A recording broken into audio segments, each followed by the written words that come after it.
Alright, what is going on, everybody? Welcome back to another Yankees recap. This is where we recap all the latest news, updates, and everything going on in the Yankee community.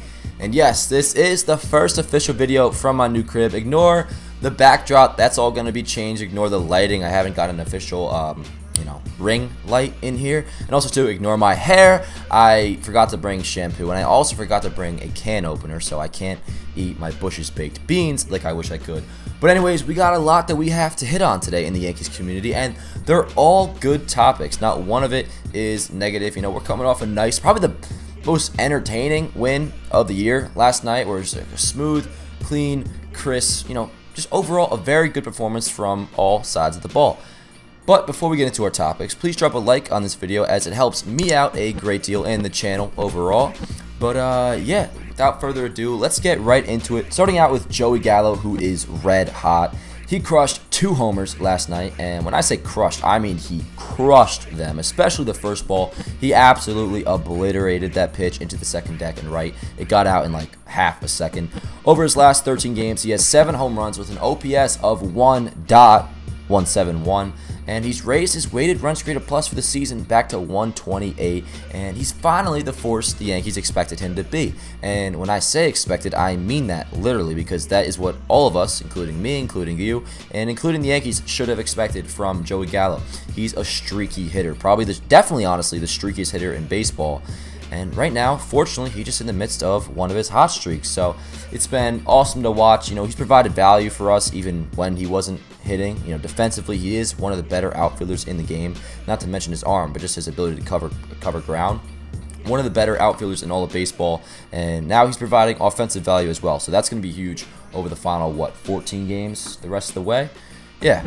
Moving on to our next topic. Now, you guys know how for a while now I've been saying that Corey Kluber, he needs to prove himself coming off the IL when it comes to a postseason start, that is. Like, I'm not just going to hand out a postseason start in like a winner-go-home game to Corey Kluber when I'm not even sure if he's going to be able to make it out of the 4th inning. Well, tonight he turned in his best start since coming off the injured list. He fired 6 scoreless innings against his former team, and now I can actually consider him a real person again. Now, it's still very much up in the air if I'd give him a postseason start. It's not just going to be one start and all of a sudden, he's proven to me that he's a very good pitcher again, or good enough to start in a postseason game.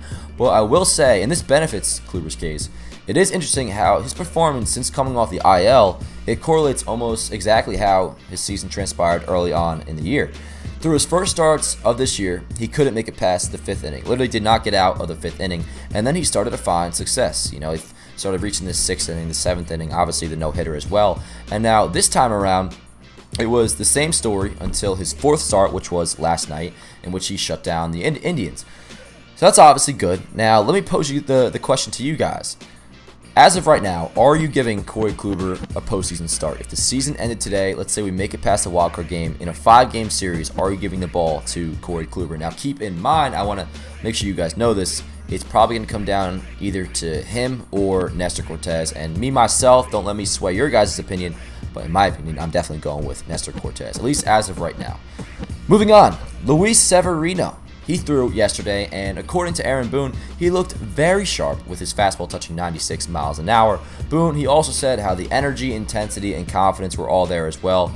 If you guys aren't too aware of Severino, which if you're watching this, I'm sure you are, but those 3 things are, they all play a key part in Luis Severino's arsenal. So if he always has energy, he always has intensity, but if he's not confident, a lot of times he's not as good of a pitcher. But good thing all 3 of those things were there, and Severino himself, he spoke as well, so I'll play the clip for you guys. Pitches and arm strength was very good. Was there any concern that you were going to feel something? Just how big of a step was this for you? No, actually not. I've been feeling really good the last couple of weeks, as I feel ready.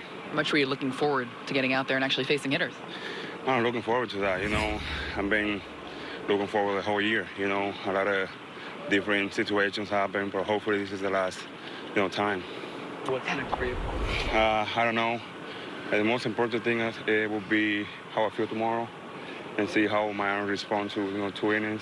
After that, I will ask the trainer what they think about. What do you feel like doing? What do you feel ready for? I feel getting ready. Yes. Just how badly do you want to join this team and be a part of it? Yeah, I mean, this is I've been part of this team, since 2015. I think Gallo is the only guy who was here when I came here. So, not being able to be in the team and not help the team for, a couple of years has been, really bad. So I'm looking forward to, join the team and help. And that's out of the bullpen, that's fine. If they want me to, hit, throw, catch, I do whatever. I don't really care right now. Besides him saying how good he feels, which that is obviously awesome, what sticks out to me the most is just how long Sevy's been around for. And obviously I knew that, and you guys did too, but it doesn't fully process until you realize, man, Luis Severino, this is exactly what I thought of when I first saw this interview early on yesterday. Luis Severino was one of the Yankees' best pitchers in the same year that Alex Rodriguez hit 33 home runs. Just process that. Think about that for a minute. It's pretty crazy. But yeah, that's good news for Sevy. We could see him in a bullpen role soon if there aren't any setbacks. Knock on wood on my new desk.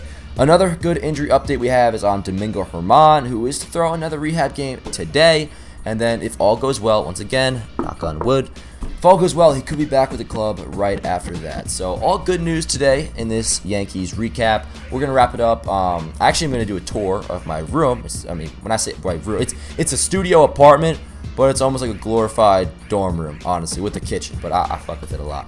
Before we get to that, I'm going to do a quick standings update, and that's positive too, because we won, and Toronto, they lost. Thank you, Twins. We are now once again in possession of a wildcard spot. Toronto, they have fallen out of a wildcard spot. Obviously, still way too early to, not to talk about it, but to get excited. I think we do have 14 games left, so still a lot of baseball left to be played, and 6 of those games for us are against the Blue Jays and the Red Sox. Those series will be critical for obvious reasons. And yeah, let's do a quick little tour of my crib. Now keep in mind that I have not really decorated at all in here. It's kind of naked, I guess you could say, and it is small. I opted to go with a studio in my dream area of Hoboken rather than get like a 1-bedroom in somewhere else I didn't want to be at. Hoboken was always been the dream for me, and that's why I'm here. So let's do a quick little tour. Let's see. All right, so there's my bed. I boarded up the window just for now because I forgot to get I got to get a curtain in there, so just like some random Derek Jeter thing and pillows. Yeah, so there's my bed. There's my Yankee bag. I'll give a whole view of the room. There's my TV. Got cable installed yesterday. Curtains and whatnot. Got some stuff on the wall. Picture of me and my guys at John Boy Media. It's an Aaron Judge sign ball, 2017 Home Run Derby ball. I didn't know what this was, so I just put a book in it. 50K plaque. Frame, 50K, both 50K, one's for Instagram, one's for YouTube. There's my TV, and here's where this is where I was just, excuse me, I just burped. This is where my desk is, where I was just recording. Got my blue snowball mic, got a hairbrush, a random music box, some really random stuff. Got my Google Docs up, another computer, my chair, and here's my kitchen. I gotta take the trash out tomorrow. A hamper, and yeah, so this is what it's looking like. I got an oven that I'll never use. Big into coffee, if you guys didn't know. Got some random stuff in here. I'm just like eating random crap for now because this is like my first move-in week, so I kind of gotta like just get used to it. I don't know exactly what's around here. Ritz crackers, big fan of those. Wheat bread, cinnamon raisin, bagels, and Coke Zero. It's carbonated air, so no calories. And yes, there is water. I do drink a lot of water. And then I'll show you guys the bathroom, and that'll be that. I know this is like hardly even a Yankees recap, but I know some of you guys wanted to check out the place. Yeah, there's my shower, some random stuff, toilet. So yeah, that's it for today's Yankees recap and my studio apartment in Hoboken tour. Hope you guys all enjoyed. I will see, and it's gonna be much better background, hopefully by the next episode of Yankees recap. I appreciate you all so much for getting to this point, and I'll see you guys next time. Let's go Yankees.